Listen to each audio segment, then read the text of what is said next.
Good day, my name is Anne and we'll be talking about the lymphatic system today. Lymph simply means clear water in Latin and it refers to the fluid that circulates through the lymphatic vessels and lymph nodes that make up the lymphatic system.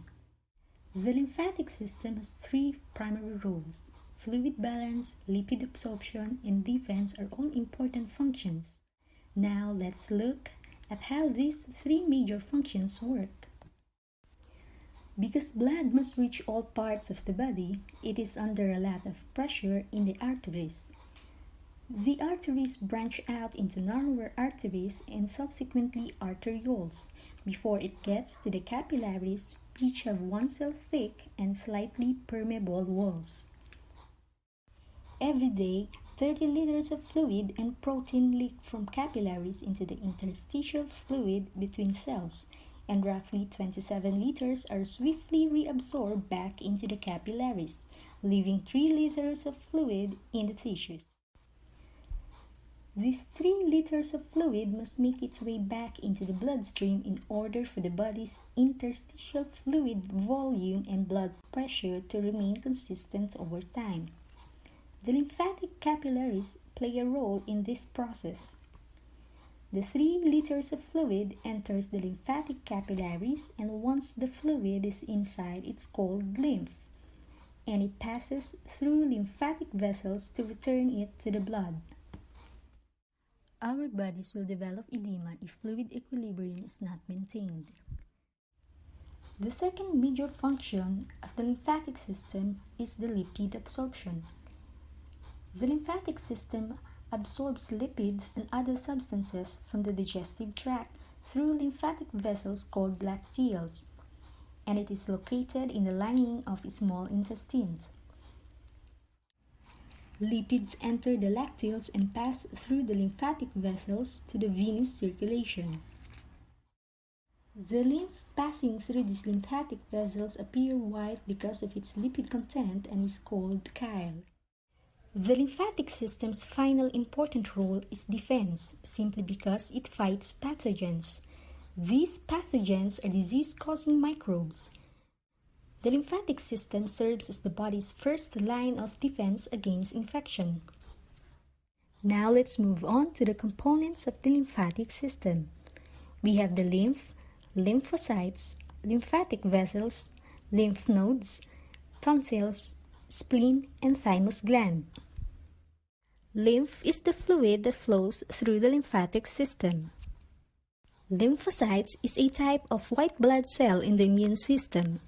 It includes natural killer cells, T cells, and B cells. They are the main type of cell found in the lymph. Lymphatic vessels are a network of capillaries that transport lymph away from tissues. It is the pathway of fluid flow. Lymph nodes are a small bean-shaped structure that is part of the body's immune system. It filters substances that travel through the lymphatic fluid, and they contain lymphocytes that help the body fight infection and disease. We have hundreds of lymph nodes found throughout our body. Examples of these are the lymph nodes that can be found in our groin, armpits, and neck. Now let's have a look at the different sections of our lymph nodes. We have a capsule, which is the outer layer or surrounding layer of our lymph nodes. The lymph nodes are divided into compartments by the trabecula, which contains lymphatic tissue and lymphatic sinuses.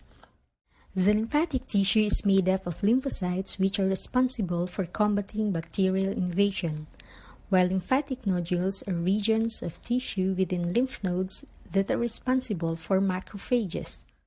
Lymphatic sinuses are gaps between lymphatic tissue that contains macrophages in a capillary network, and the germinal center serves as a central factory for the generation of B cells through the efferent lymphatic vessel, which transports lymph away from the lymph node. We have 3 groups of tonsils: the pharyngeal tonsil, the paired palatine tonsil, and the lingual tonsil. Tonsils can stop germs entering the body. It varies widely in size and swell in response to infection. The spleen is a fist-sized organ in the upper left side of our abdomen. next to our stomach and behind our left ribs. The spleen filters and stores blood and produces white blood cells that fight infection or disease. The spleen is separated into compartments that contain two types of lymphatic tissue, the white pulp and the red pulp. The white pulp is lymphatic tissue that surrounds the arteries in the spleen, whereas the red pulp is connected with veins. The spleen is also responsible for phagocytosis. The thymus gland is the final component of our lymphatic system. It is a lymphoid organ situated in the neck of vertebrates that produces T cells for the immune system. Now let's take a look at the lymphatic system as a whole. Lymphatic capillaries are responsible for the removal of fluid from tissues.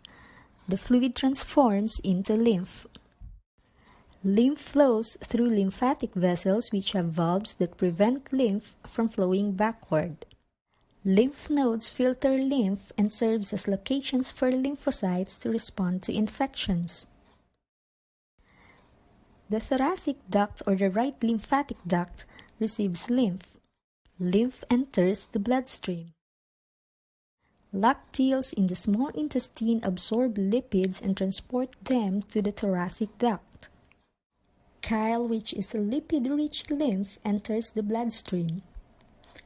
The spleen filters blood and serves as a location for lymphocytes to respond to infections.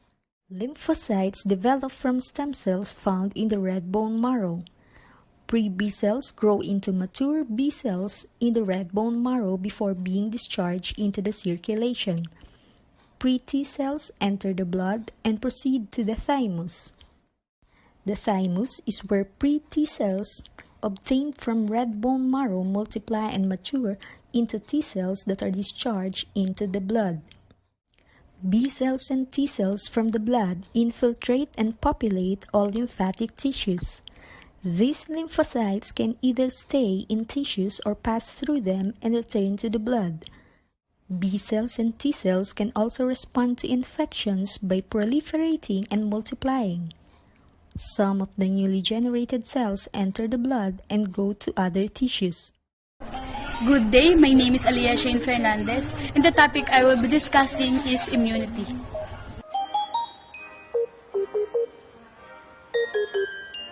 Immunity.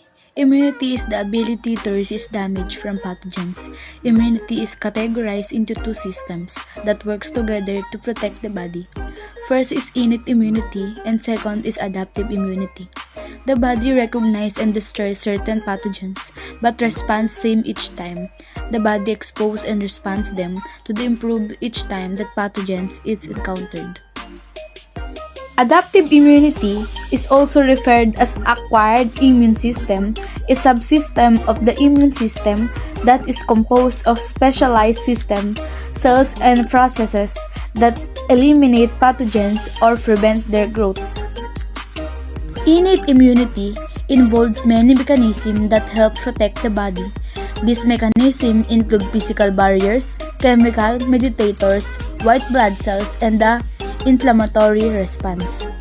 Physical barriers prevent pathogens and chemical entering body in the two ways. First way is the skin and mucous membranes form barriers that prevent their entry. Second way is tears, saliva, and urine wash these substances from body surface. Pathogens cannot cause a disease if they cannot get. Chemical mediators responsible for many aspects of innate immunity. Complement. Group of more than 20 proteins found in plasma.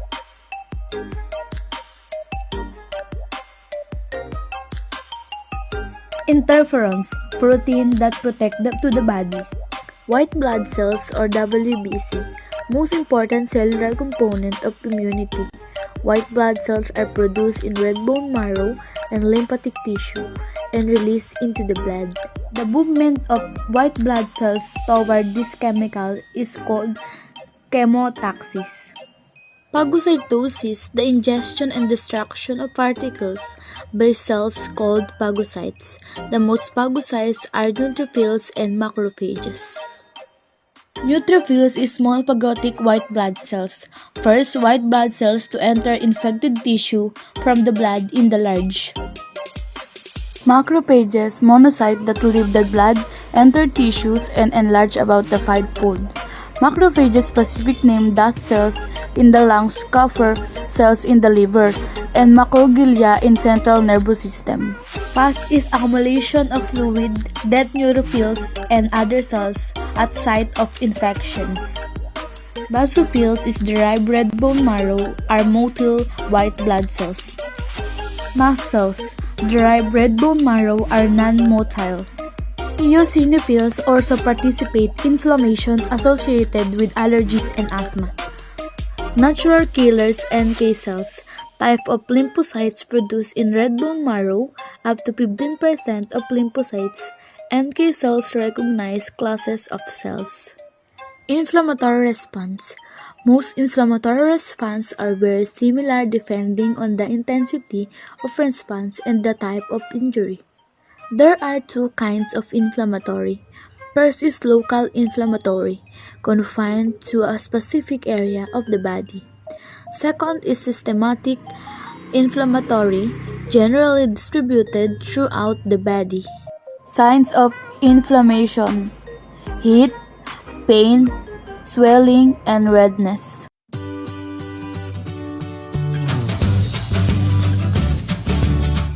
Greetings everyone. My name is Alfredo Jet A. Alejandria III.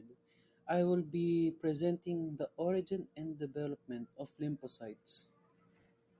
To understand how lymphocytes are responsible for antibody mediated and cell mediated immunity, it is important to know how lymphocytes originate and become specialized immune cells. Stem cells in red bone marrow are capable of giving rise to all the blood cells. Some stem cells give rise to pre-T cells, which migrate through the blood to the thymus, where they divide and are processed into T cells. Other stem cells produce pre-B cells, which are processed in the red bone marrow into B cells. After processing, B cells enter the blood from bone marrow, and T cells enter the blood from the thymus. Both types of cells move through the blood to lymphocyte tissues. These lymphocytes live for a few months to many years and continuously circulate between the blood and the lymphatic tissue. Normally, there are about 5 times as many T cells as B cells in the blood. When stimulated by an antigen, B cells and T cells divide, producing cells that are responsible for the destruction of antigen. Small groups of identical B cells or T cells, called clones, form during embryonic development. Each clone is derived from a single unique B cell or T cell. Each clone can respond only to a particular antigen.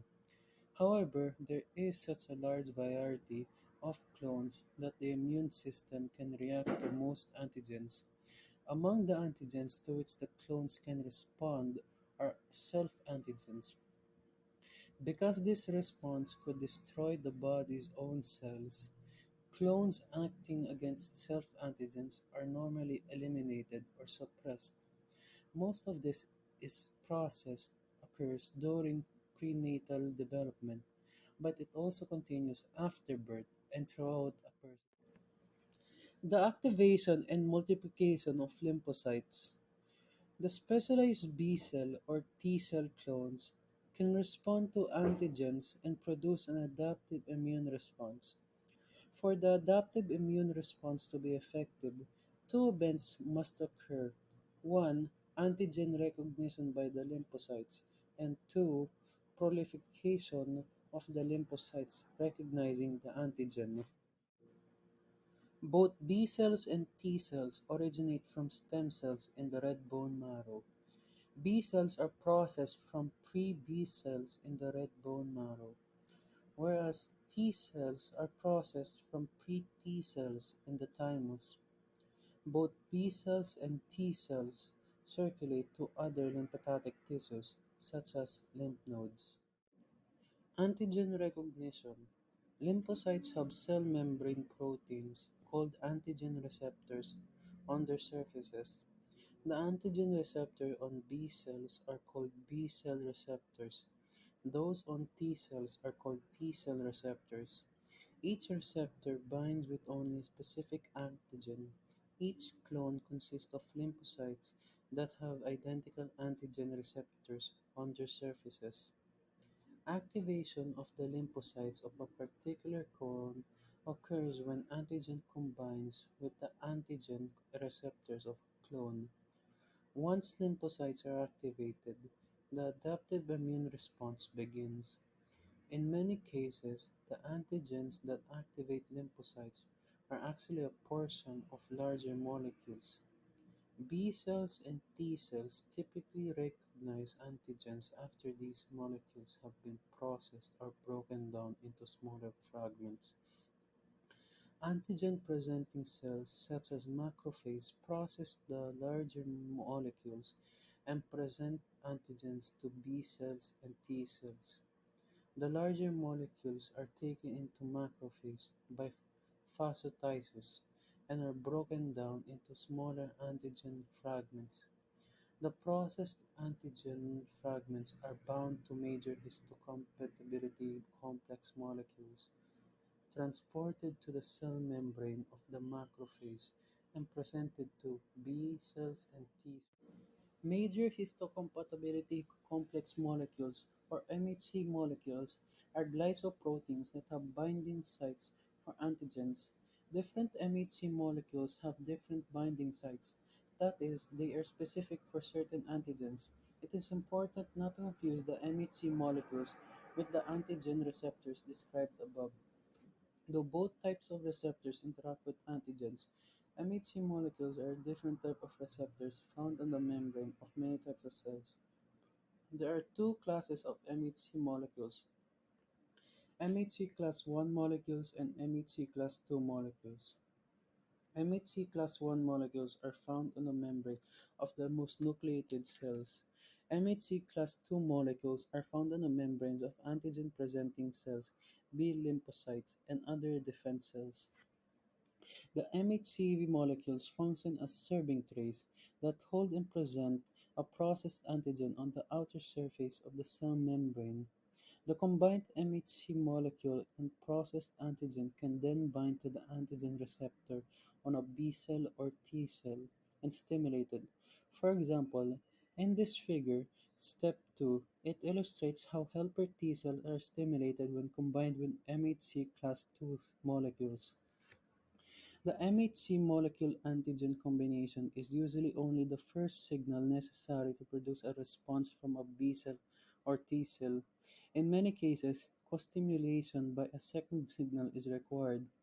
Co-stimulation can be achieved by cytokinesis, which are proteins or peptides secreted by one cell as a regulator of neighboring cells. For example, interleukin-1 is a cytokine released by macrophages that can stimulate helper T cells. Lymphocytes have other surface molecules besides MHC molecules that help bind cells together and stimulate a response. For example, helper T cells have a glycoprotein called CD4, which helps connect helper T cells to the macrophage by binding to MHC class II molecules. The CD4 protein is also bound by the virus that causes AIDS. As a result, the virus preferentially infects helper T cells. Cytotoxic T cells have a glycoprotein called CD8, which helps connect cytotoxic T cells to cells displaying MHC class I molecules. In this figure, it shows the step-by-steps of the proliferation of helper T cells. Step 1. Antigen-presenting cells such as macrophages phagocytize, process, and display antigens on the cell surface. Step 2. The antigens are bound to MHC class II molecules which present the processed antigen to the T cell receptor of the helper T cell. Step 3. Constimulation results from the interleukin 1 secreted by the macrophage and the CD4 glycoprotein of the helper T cell. Step 4. Interleukin stimulates the helper T cell to secrete interleukin 2 and to produce interleukin 2 receptors. Step 5. The helper T cell stimulates itself to divide when interleukin 2 binds to interleukin 2 receptors. Step 6. The daughter helper T cells resulting from the division can be stimulated to divide again if they are exposed to the same antigen that stimulated the parent helper T cell. This greatly increases the number of helper T cells. Step 7 and final step. The increased number of helper T cells can facilitate the activation of B cells or effector T cells. Lymphocyte proliferation. Lymphocyte proliferation is an important process that generates the needed defense cells to protect the body. Increase in T cells and B cells is important, but the process differs for each lymphocyte class. We will first focus on the proliferation of helper T cells before exposure to a particular antigen. The number of helper T cells that can respond to that antigen is too small to produce an effective response against. After the antigen is processed and presented to a helper T cell by a macrophage, the helper T cell responds by producing interleukin 2 and interleukin 2 receptors.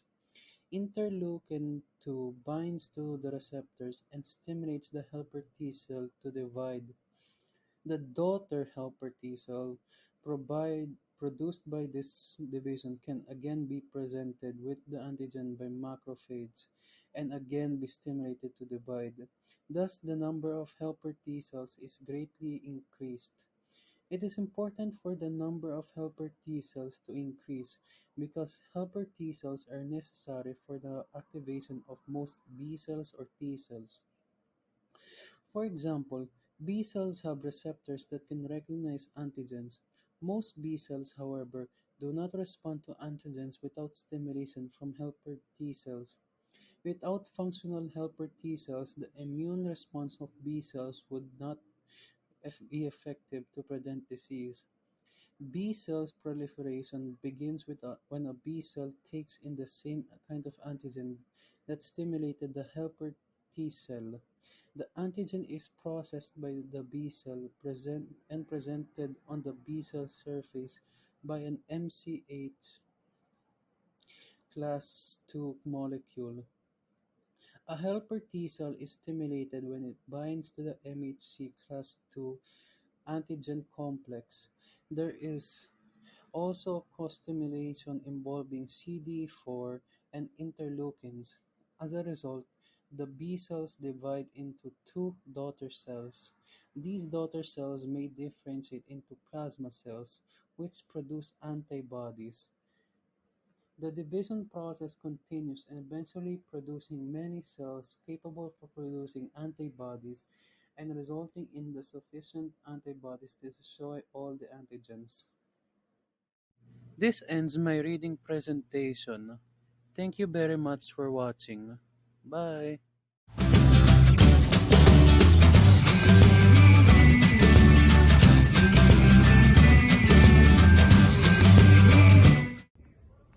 Hello everyone, I am Sofia Arellano and today I will be giving you some information about antibody-mediated immunity.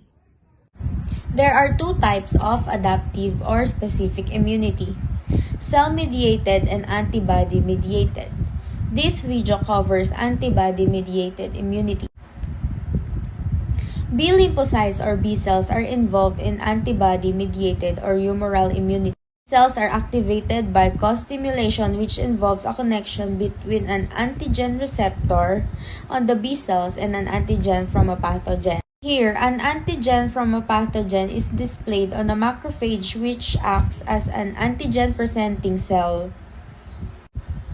Along with the antigen receptor connection substance called cytokines are secreted by the macrophage, which also help to activate the B cell.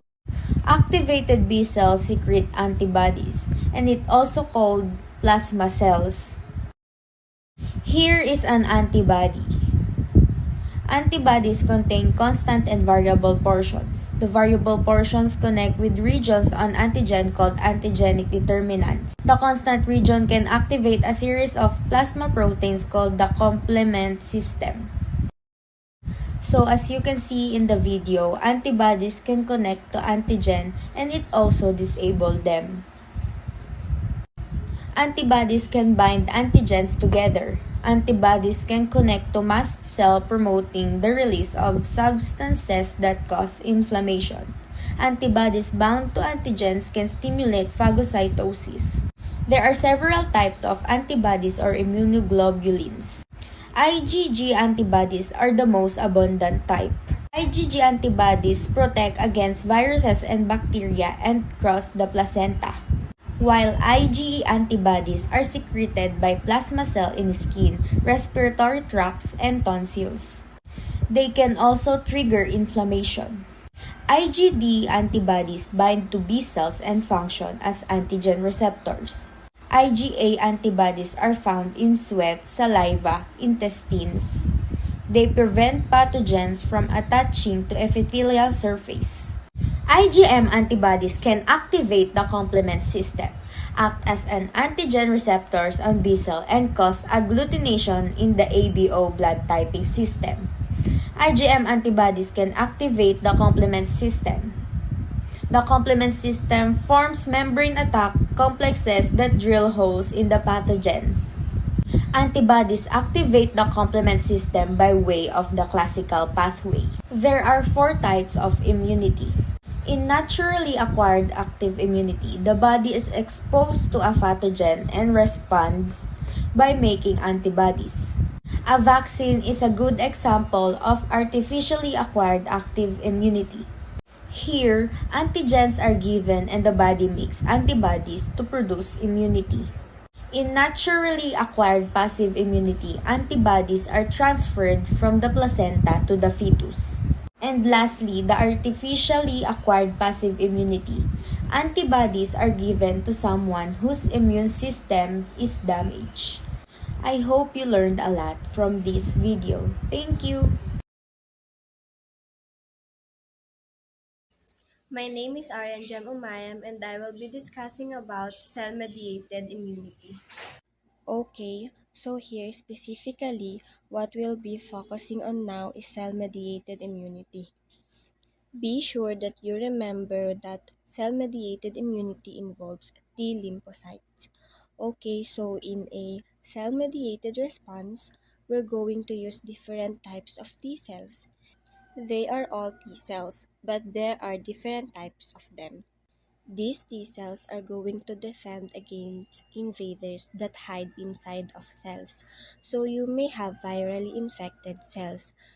You could have cancer cells or you can even have intracellular bacteria. These are the examples of intracellular microorganisms. We have viruses and bacteria.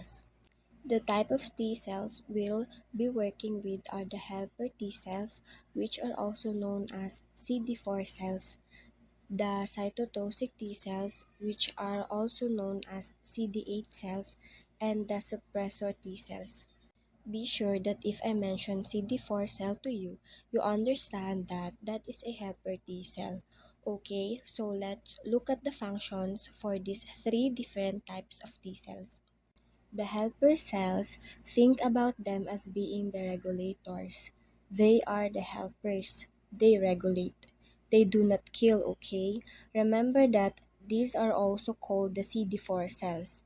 Helper cells will also secrete cytokines, and that's actually going to enhance the activity of your macrophages. Remember the functions of the macrophages is to phagocytose. So these cytokines will also enhance the activity of the natural killer cells. Remember that natural killer cells secrete perforins, which create a pore in the membrane of your infected cell. The helper T cells secrete cytokines, which will enhance the activity of B cells. Helper T cells will also secrete cytokines that will enhance the activity of cytotoxic T cells. It also enhances the activity of other helper T cells, and it enhances the activity of a suppressor T cell. Remember what cytokines are. Cytokines are an example of a chemical messenger. Now, the cytotoxic T cells, remember these are also called CD8 cells, are directly responsible for cell-mediated immunity. These cells kill. They don't regulate like a helper T cell does. Cytotoxic T cell kills infected cells. It will kill cancer cells and it will kill transplanted cells. Then we have the suppressor T cells, and we won't spend a lot of time talking about suppressor T cells, but they do produce cytokines. So again, these are chemical messengers that are going to suppress the activity of the B cells. They are going to suppress the activity of the cytotoxic T cells, and they will suppress the activity of helper T cells as well. So when you think about suppressor T cells, think about this in terms of turning off an immune response. Allergic reactions, control of tumors, and graft rejections are also involved in cell-mediated immunity. At this point, let us proceed to the classes of antibodies and their functions. Immunoglobulin G has a total serum antibody of 80 to 85%. It activates, complement, and increases phagocytosis. It can cross the placenta and provide immune protection to the fetus and newborn. Immunoglobulin M has a total serum antibody of 5 to 10%. It activates, complement, and acts as an antigen binding receptor to the surface of B cells, and it is also responsible for transfusion reactions in the ABO blood system. Immunoglobulin A has a total serum antibody of 15%. It's secreted into saliva, into tears, and onto mucous membranes to protect body surfaces. It also found in colostrum and milk to provide immune protection to the newborn. Immunoglobulin E has a total serum antibody of 0.002%, and it binds to mast cell and basophils and stimulates the inflammatory response. The last one for the classes of antibodies is the immunoglobulin D. It has a total serum antibody of 0.2%, and it functions as an antigen binding receptor on B cells. Good day, I am Franz Andre G. Bernabe, and the topic that I will be discussing is acquired immunity and antibody production. Our next topic is all about acquired immunity. But before we proceed to the next topic that we will tackle, let us first define what is immunity and its function to our body. Immunity. It can be defined as a complex biological system endowed with the capacity to recognize and tolerate whatever belongs to the self, and to recognize and reject what is foreign. There are four ways to acquire adaptive immunity: active natural, active artificial, passive natural, passive artificial.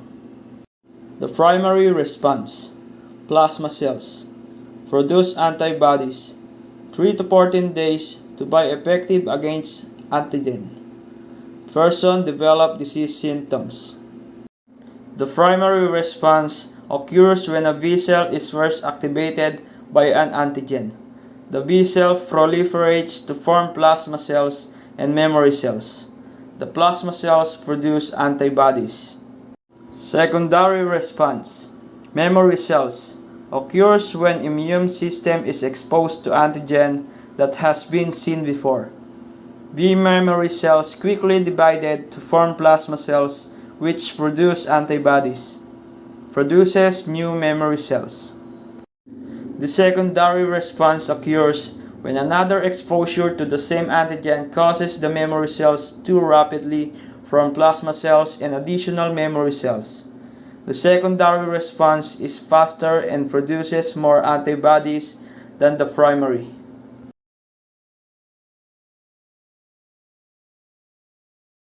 Active immunity.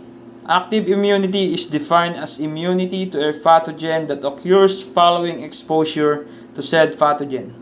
When the body is exposed to a novel disease agent, B cells, a type of white blood cell, create antibodies that assist in destroying or neutralizing the disease agent.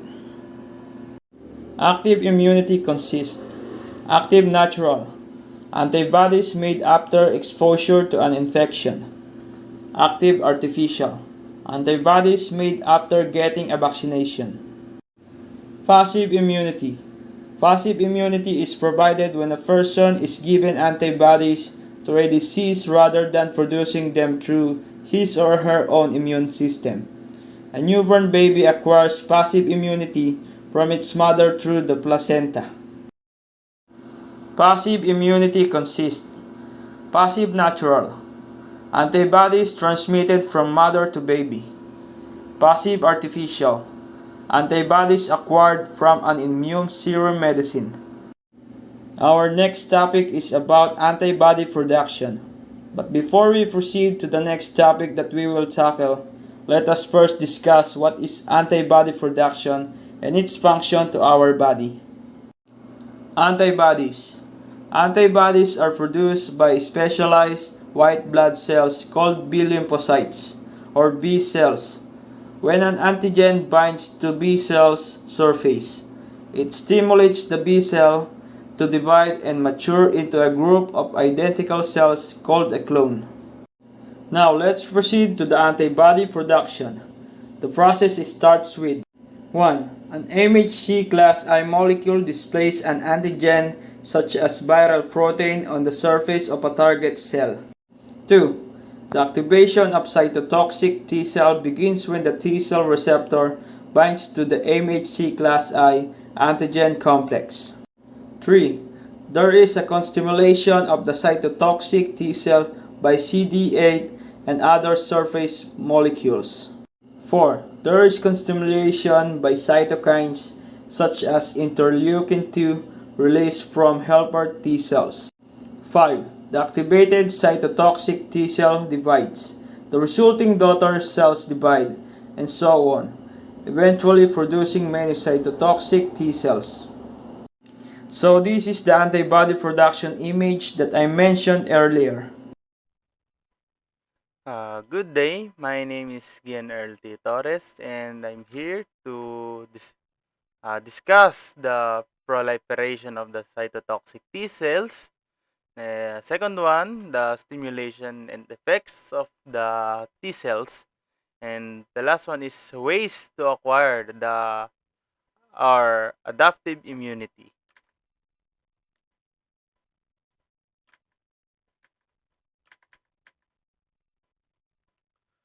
The proliferation of cytotoxic T cells.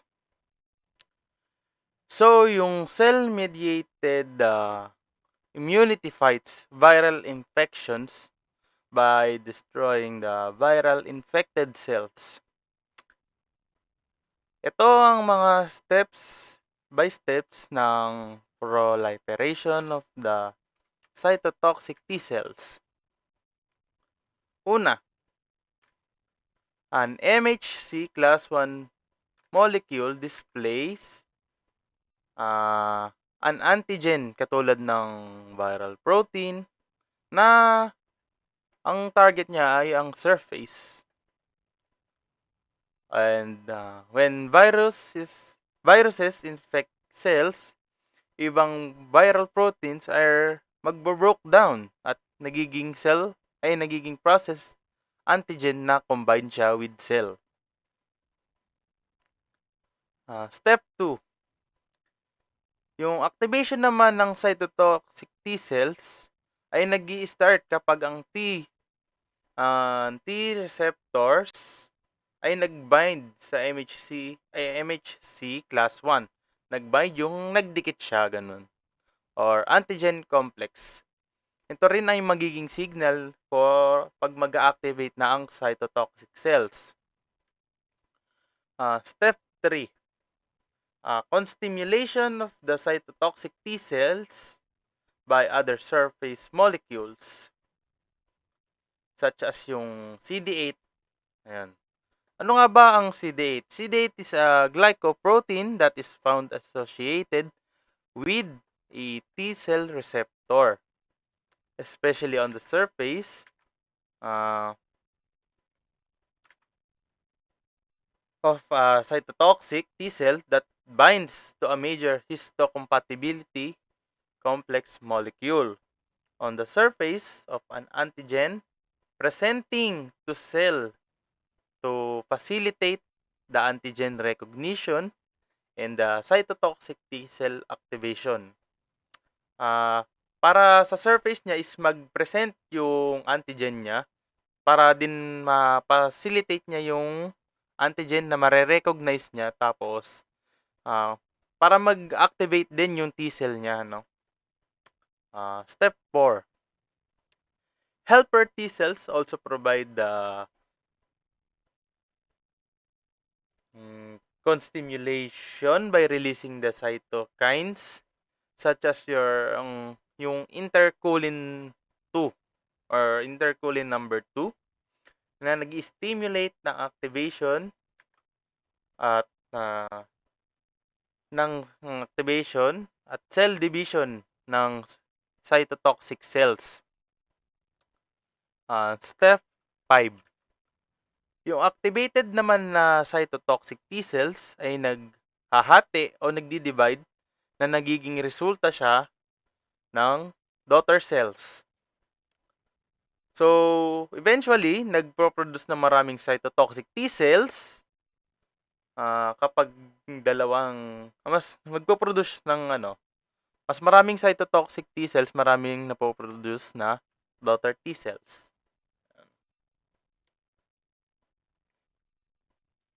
So, the stimulation and effects of the T cells. After cytotoxic T cells are activated by an antigen on the surface of a target cell, they undergo a series of divisions to produce the additional cytotoxic T cells and memory T cells. The two main effects of the cytotoxic T cells. The first one, they release the cytokines that activate additional components of the immune system. And number 2, the cytotoxic T cells that can come in contact with the other cells and will kill them. Ngayon. So after ma-activate nung cytotoxic T cells ng antigen, ito ay mag-undergo sa series ng division para makapag-produce pa ng additional cytotoxic T cell at ng memory T cells. Merong dalawang effects yung cytotoxic T cells. Una, ito ay nagre-release, no? Nagre-release siya ng cytokines na nag-activate ng additional components para sa ating immune system. For example, ibang cytokines ay nag-a-attract ng innate immune cells katulad ng macrophages or phages na nagre-responsible sa phagocytosis ng antigen and yung production ng inflammatory response. Then yung T cells naman ay pwede makontak ng ibang cells at kaya nilang pumatay, ganun. Halimbawa, yung mga kumakalat na infected cells ay meron itong viral antigens. Yung tumor cells naman ay merong tumor antigens. And yung mga tissue transplants ay meron silang mga foreign antigens na kaya mag-stimulate ng cytotoxic cell activity. And ang epekto ng T cells ay itong lysis. Nagkakaroon siya ng breakdown or nagbe-burst siya by the antigens.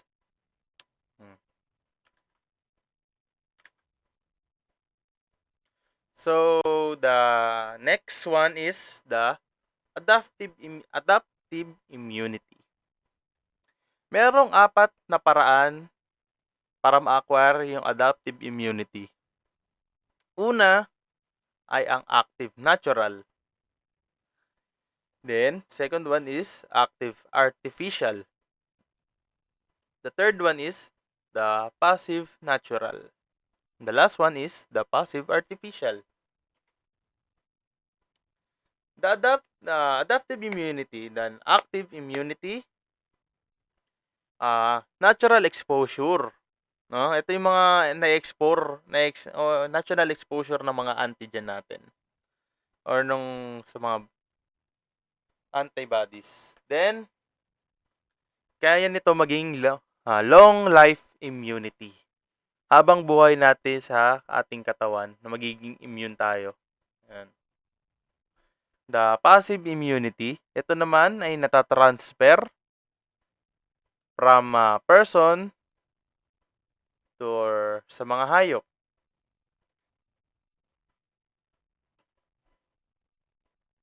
Ito, mga ways kung paano ma-acquire ang adaptive immunity. Itong acquire adaptive immunity ay nahahati sa dalawa, which is itong active immunity and yung passive immunity. Ang active immunity naman ay nagpo-provide ng individual's own immune system sa sarili nilang katawan, ganon. Una, yung natural. Active natural. Ayan. So, yung active natural naman ay yung mga antigens na nakukuha through natural exposure or yung nagagawa natin sa sarili natin. At yung active artificial naman, ito naman yung something to do with the vaccination, no? Kasi antigens are deliberately introduced in a vaccine, yung mga nakukuha natin sa vaccine. Ayan. So, passive immunity naman, ito ay natatransfer or nakukuha galing sa ibang tao o sa ibang hayop. Ang passive natural naman nito ay nakukuha ng bata galing sa placenta or sa gatas ng kanyang nanay. Ano ba yung placenta? Placenta ito yung sa isang siyang organ na nagde-develop sa uterus during sa pagbubuntis ng nanay. And the passive artificial. Ito namang passive artificial ay galing sa antibodies na pinoproduce ng ibang tao na ibang hayop na ini-inject sa kanila. So, ayun po, yun lang. Thank you po. Hello, this is Trisha de la Cruz and I will be discussing about the interaction of innate immunity with the 2 types of adaptive immune response, the antibody-mediated and cell-mediated immunity. As we all have come to know, the innate immunity is our body's first line of defense against the foreign substances that enters our body and also the protection that we have since we were born. And our innate immunity consists of the physical barriers, the chemical mediators, and of course the white blood cells. The white blood cells are composed of neutrophils, mast cells, basophils, dendritic cells, eosinophils, monocytes, macrophages, and the natural killer cells. The chemical mediators and other white blood cells cause destruction of the antigen by promoting inflammation and phagocytosis. Now, when the innate immune response is insufficient to control an infection, the adaptive immune system is activated. The 2 types of adaptive immune response are activated When macrophage presents processed antigen to helper T cell, and helper T cell proliferates to activate the B cell or the cytotoxic T cell. Let's discuss first the antibody-mediated immunity.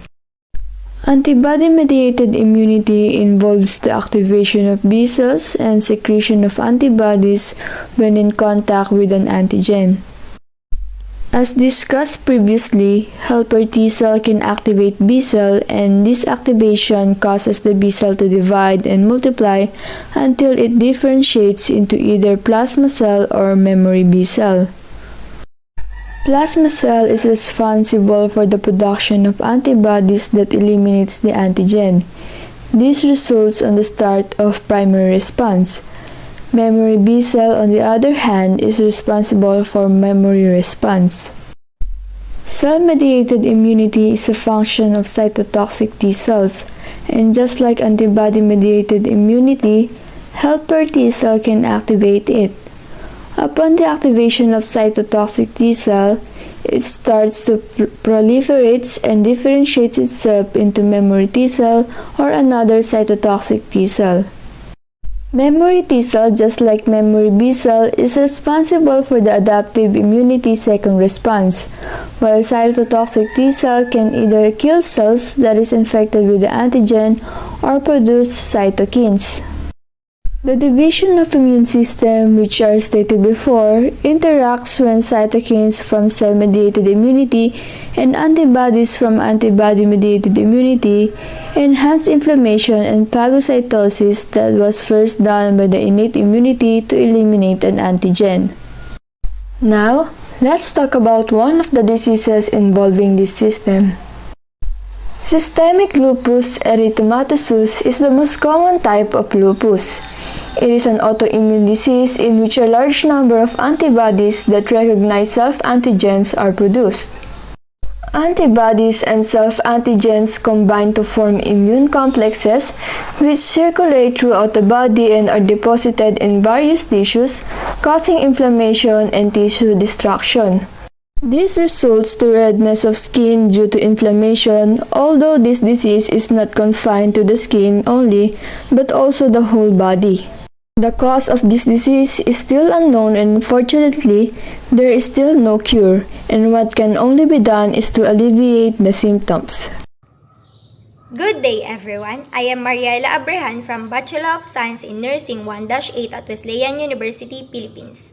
Today, I will discuss the signs and symptoms and effects of systemic lupus erythematosus to the various systems of the human body and the treatments to it. I will also discuss the immunotherapy and its examples. The common signs and symptoms of systemic lupus erythematosus: skin lesions, fever, fatigue, arthritis, and anemia. However, there are also treatments we can do, such as having anti-inflammatory drugs and anti-malarial drugs. Let us now talk about how systemic lupus erythematosus affects the different systems in the human body. In the skeletal system, it can cause arthritis, dendritis, and death of bone tissues. In the integumentary system, it can cause skin lesions and made worse because of the exposure of the sun. It can also cause hair loss. In the urinary system, it can cause renal lesions and glomerulonephritis that can result to progressive failure of kidney. In the digestive system, it can cause ulcer in the oral cavity, abdominal pain, and vomiting. In the respiratory system, it can cause chest pain, fever, shortness of breath, and hypoxemia. In the cardiovascular system, it can cause pericarditis, tachycardia, arrhythmias, angina, and myocardial infarction. In the endocrine system, it can cause to females who have SLE a reduced levels of androgens. In the nervous system, it can cause memory loss, psychosis, depression, headache, seizures, nausea, loss of appetite, and stroke. Last, but definitely not the least, it can cause to the muscular system in terms of destruction of muscle tissue and weakness of muscles. Immunotherapy is an exciting area in cancer research that is changing the way we think about cancer treatment. Immunotherapy works by using the body's immune system to fight cancer. The immune system is a complex network of organs, tissues, and cells, and the substances they make. One of the purposes of the immune system is to rid the body of germs, such as bacteria, and abnormal cells, such as cancer cells. Immunotherapy uses different ways to boost the immune system to do a better job of killing cancer cells. This presentation describes three types of immunotherapy that are used to treat cancer: non-specific immune stimulation, T-cell transfer therapy, and immune checkpoint inhibitors. Non-specific immune stimulation is a type of immunotherapy that stimulates a patient's immune response in a general way. In non-specific immune stimulation, drugs or other substances are used to increase the overall immune response, which can help kill cancer cells. For example, some patients who have had surgery to remove bladder cancer may also be treated with a substance called BCG. When BCG is put into bladder, it can cause a non-specific immune response that kills cancer cells that remain in the bladder after surgery. This may keep the cancer from getting worse or coming back. T-cell transfer therapy is another type of immunotherapy. T-cells are type of immune cells that are powerful weapons of the immune system uses to fight cancer. For T-cell therapy, T-cells are taken from a patient and changed in the laboratory to make them better able to target the patient cancer cells and kill them. Millions of copies of these specially changed T-cells are then grown in the laboratory and given back to the patient to fight the cancer. Immune checkpoint inhibitors are third type of immunotherapy. Immune checkpoint on cell surfaces help control an immune response. Usually, immune checkpoints keep T cells inactive, that is in an off state, until they are needed. This keeps the T cells from harming normal cells. Cancer cells can take advantage of this checkpoint to switch the T cells off. This keeps the cancer cells from being killed. Immune checkpoint inhibitors are drugs that block the checkpoints. This frees the T cells to attack the cancer.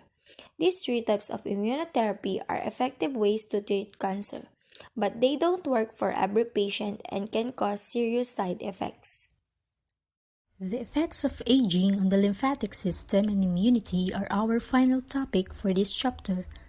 To comprehend the impact of aging on the lymphatic system and immunity, we shall first examine the immune system's function. So what exactly does the immune system do? Essentially, it aids in the defense of our bodies against infection and disease. This is a list of all the many types of immune system cells that exist in human bodies. We have T cells, which originate in the thymus gland and are responsible for cell-mediated immunity, which is an immune response that does not involve antibodies. Next, we have B cells, which are present in the thymus and bone marrow and secrete antibodies. Then there are neutrophils, which are in charge of non-specific immunity and act as a general defense against all antigens. It uses natural killer cells and phagocytes to dispose of antigens or foreign materials in the body. Natural killer cells aid in the prevention of tumor growth and fight against viral infections. Lastly, we have immunoglobulins, which are special antibodies. Examples of these are IgMs, which are first responder immunoglobulins. We have IgE, which helps with allergies and asthma, and IgG, which helps fight hepatitis. Many things happen to the immune system as we age. There is a decrease in B and T cell functioning. The thymus begins to decline and will not produce new B and T cells. By age 40, much of the thymus has been replaced with adipose tissue, and after age 60, the thymus decreases in size to the point that it can be difficult to detect.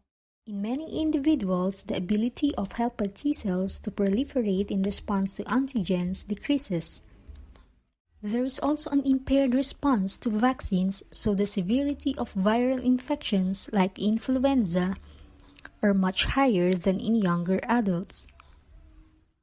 Vaccines fail to induce long-term protection against disease. As a result, elderly have a higher chance of contracting diseases and can also suffer more long-term complications after contracting the disease. B cells can also come from the bone marrow, but since that base is declined as we age, we cannot gain any new B cells from there either. So elderly have a higher susceptibility to infections, cancer, and diseases. However, aging appears to have little effect on the lymphatic system's ability to remove fluid from tissues, absorb lipids from the digestive tract, or remove defective red blood cells from the blood.